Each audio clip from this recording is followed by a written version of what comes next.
ভুল অতীতে করেছেন। ৭১ সালে ভুল করেছেন, ৮৬ সালে ভুল করেছেন, ৯৬ সালে ভুল করেছেন, ২০২৬ সালে এসেও মানুষকে বিভ্রান্তি করে কি কি সব টিকিট মিকিট বিক্রি করেছেন। আসেন এইসব বিভ্রান্তির রাজনীতি থেকে বেরিয়ে আসুন, এইসব মিথ্যা রাজনীতি থেকে বেরিয়ে আসুন। সমালোচনা করা খুবই সহজ কাজ, যদি মুরত থাকে আসেন, হাত শার্টের হাত গুটিয়ে হ্যান্ডেল পরে কেচ পরে কোদালাতে মাঠে নামো, মানুষের জন্য কাজ করো, দেশের জন্য কাজ করো। যারা আজকে বড় বড় গলা উঁচু করে কথা বলছে, যারা আজকে বড় বড় গলা দিয়ে বিশৃঙ্খল কথা বলছে, বিভ্রান্তিকর কথা বলছে, ১৭ বছর মানুষ আপনাদেরকে রাজপথে দেখতে পায় না। প্রিয় ভাই বোনেরা, আজকে এখানে দেখেছেন বিভিন্ন জন যারা বক্তব্য রেখেছে, তারা বলে গিয়েছে যে কিভাবে আমরা ঢাকা ১৭ এলাকার জন্য কাজ করছি, ঢাকা ১৭ এলাকার অবস্থানের উন্নয়নের জন্য কাজ করছি। তারা বলে গিয়েছে যে তাদের কিভাবে আমরা মানুষের উন্নয়নের জন্য এখানে কাজ করছি, মানুষকে স্বস্তি দেওয়ার জন্য কাজ করছি।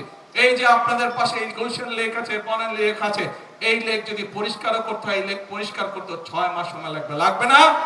যত ময়লা এর মধ্যে আছে। কাজে কোনো বক্তব্য রাখা খুবই সহজ কাজ, সমালোচনা করা খুবই সহজ কাজ, যদি মুরত থাকে আসেন, হাত শার্টের হাত গুটিয়ে হ্যান্ডেল পরে কেচ পরে কোদালাতে মাঠে নামো, মানুষের জন্য কাজ করো, দেশের জন্য কাজ করো, সঠিক কথা বলো। এমন কোনো কথা বলবেন না যেই কথা বলে দেশে বিশৃঙ্খলা তৈরি হয়, এমন কোনো কাজ করবেন না যেই কথা বললে বিশৃঙ্খলা তৈরি হয় রাজপথে। কারণ স্বৈরাচার বসে আছে, স্বৈরাচারের সাথে বিগত ১৭ বছর বাংলাদেশ জাতীয়তাবাদী দলের প্রত্যেকটি নেতাকর্মী যুদ্ধ করে টিকেছিল, এই রাজপথেই তারা টিকেছিল। আর কোন রাজনৈতিক অন্য যারা ছিল তারা আমাদের সাথে ছিল। যারা আজকে বড় বড় গলা উঁচু করে কথা বলছে, যারা আজকে বড় বড় গলা দিয়ে বিশৃঙ্খল কথা বলছে, বিভ্রান্তিকর কথা বলছে, ১৭ বছর মানুষ আপনাদেরকে রাজপথে দেখতে পায় না। এখনো রয়ে গেছে পত্রিকাগুলো, বিগত ১৭ বছর পত্রিকাগুলো রয়ে গেছে, বের করুন পত্রিকাগুলো। পত্রিকার পাতায় এখনো ছবি আছে কিভাবে আমার দলের, বাংলাদেশ জাতীয়তাবাদী দলের বিএনপির নেতাকর্মীরা কিভাবে অত্যাচারিত হয়েছে, কিভাবে নির্যাতিত হয়েছে, কিভাবে গুনগুনের শিকার হয়েছে, কিভাবে কারাবরণ করেছে, কি বক্তব্য তারা দিয়েছে, সেই সবগুলো এখনো পত্রিকার পাতায় রয়ে গেছে কম বেশি। পত্রিকাকে সেদিন ছাপতে দিতে হতো না এইসব বিষয়, তারপরেও পত্রিকাগুলো চেষ্টা করেছে, অনেকগুলো, সবগুলো না হলে অনেকগুলো পত্রিকা চেষ্টা করেছে বিরোধী দলের কণ্ঠস্বরকে যতটুকু সম্ভব তুলে ধরার জন্য। কিন্তু সেইখানে আমরা আজকে যারা বড় বড় কথা বলছে তাদের কোনো কথা সেখানে দেখিনি আমরা। কাজে বাংলাদেশের মানুষের মন অনেক বড়, ভুল অতীতে করেছেন, ৭১ সালে ভুল করেছেন, ৮৬ সালে ভুল করেছেন, ৯৬ সালে ভুল করেছেন, ২০২৬ সালে এসেও মানুষকে বিভ্রান্তি করে কি কি সব টিকিট মিকিট বিক্রি করেছেন।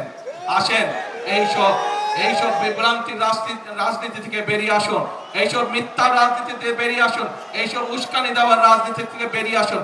সত্যিকার ভাবে জনগণের কাজ হতে পারে, সত্যিকার ভাবে দেশ এগিয়ে যেতে পারে, এইরকম যদি কোনো পরিকল্পনা আপনাদের কাছে থাকে, এরকম যদি কোনো চিন্তা ভাবনা আপনাদের কাছে থাকে, উপরের টেবিলে উপস্থাপন করুন, সংসদে উপস্থাপন করুন, জনগণের সামনে উপস্থাপন করুন।